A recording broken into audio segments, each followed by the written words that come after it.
for your children. Then he says, for the time will come when they will say, blessed are the barren women, the wombs that never bore, and the breasts that never nursed. So in other words, hey, stop crying for me. You ought to be crying for yourself and for your children. There's going to be a time when your children are going to say, people who don't give birth are so blessed. People who aren't nursing babies are so blessed.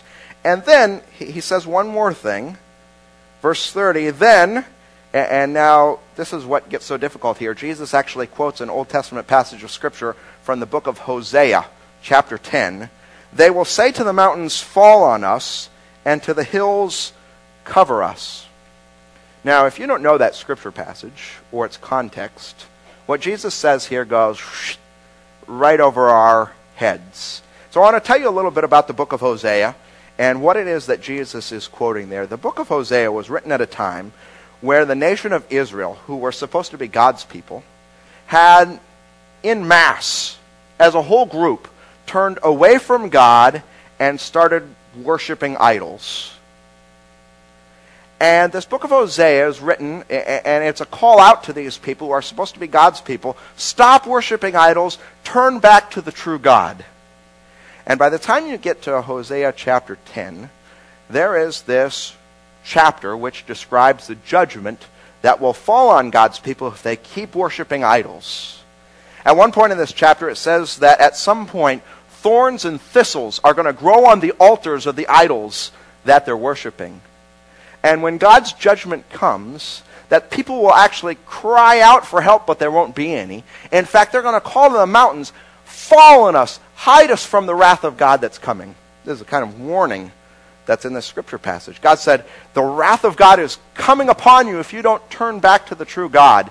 And that wrath is going to be so severe that at some point as you're worshiping, you're going to say, mountains, fall on me to hide me from the judgment of God. So you kind of understand, right? That's the context from which Jesus quotes. Why do you think as Jesus is being led away to be crucified, he would quote from a Scripture passage about idolatry? I want to unpack this a little bit.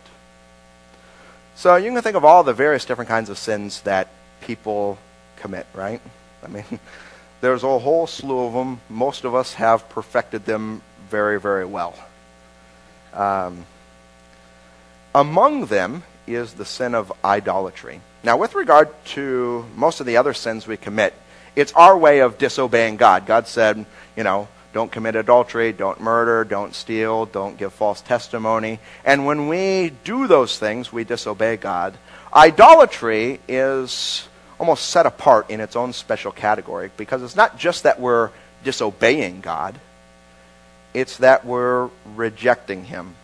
Let me see if I can try it this way. So, brought along this musical instrument. It's one of these you kind of hold with your fingers, but I think it'll serve the purpose for right now. Okay, so, at some point, human beings, in their own folly, have turned to things like this and decided to bow down and worship them. So, okay, let me try it this way. So, I have a relationship with God, and if I become an idolater at some point, it's not just that I disobey God and do something but maintain my relationship with Him.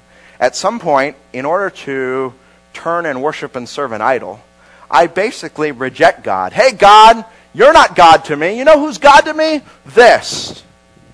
See that? It's not just disobeying God. It's a complete rejection of God. I don't need you. I have this idol. Now, most of us today don't build statues and bow down and worship Him. We reject God with other things, right? Hey, God, I don't need you. I have money, or I have whatever. But idolatry, basically, it's not just disobeying Him. It's rejecting Him. In that sense, throughout the Old Testament and the Bible, idolatry is pictured as the worst possible sin. Now, why would Jesus, as He's going to the cross, point out idolatry to people? And I would suggest this, that if there was ever a time in the history of humanity where people rejected God. It was here, right? When Jesus took on human flesh, God, second person of the Trinity, God himself, take on human flesh. He healed people. He spoke with authority that people had never heard of before. He showed tremendous love and compassion. He did miracles that astounded people. People came to recognize that he was God in human flesh. And then what did they do? They rejected him. They put him to death on the cross. So maybe I could put it this way. This event of Jesus being put to death on the cross is the worst possible sin taken to its worst possible extreme. Does that make sense to you? It is the ultimate rejection of God. That's one way that Luke tries to make this case, that this is sin at its greatest or peak moment. Another thing that I'll draw your attention to, if you look with me at verse 32, it says, 2 other men, both criminals, were also led out with him to be executed. When they came to the place called the Skull, we find these 4 words. There they crucified him. Now, perhaps, especially if you've been around Christianity and the Bible for some time, these words lose their impact. But I want to pause for a moment and think about what these words mean. There they crucified him. Now, the Roman Empire had devised this method of execution as the worst possible way to kill a person. When they did this, it was like they wanted to make an example to people. So they devised the worst, most torturous, cruel, barbaric way of killing a person that our world has ever known.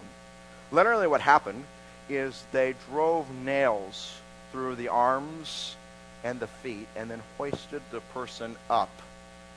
And of course, as you can imagine, this was excruciatingly painful. I mean, to have a nail driven through your arms and legs and then to have your body supported by those nails as you hung there to die, it's excruciatingly painful. And it wasn't really the pain that caused you to die.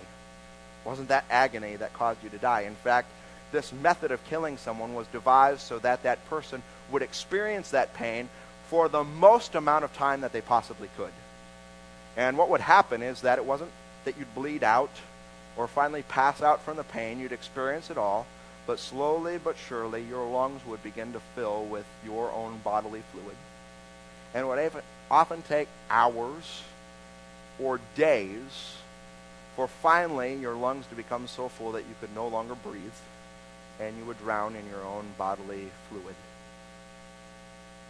This was the most painful, the worst, most barbaric way that human beings have ever invented to kill a person. And when it says, there they crucified him, that was what was done to Jesus.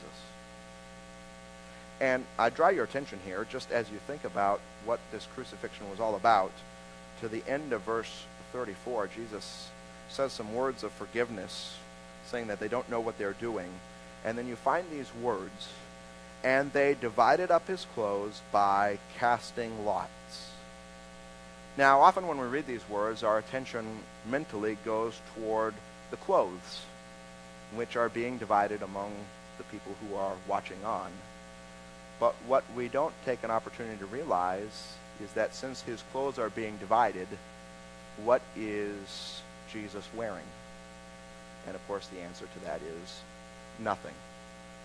And this was on purpose.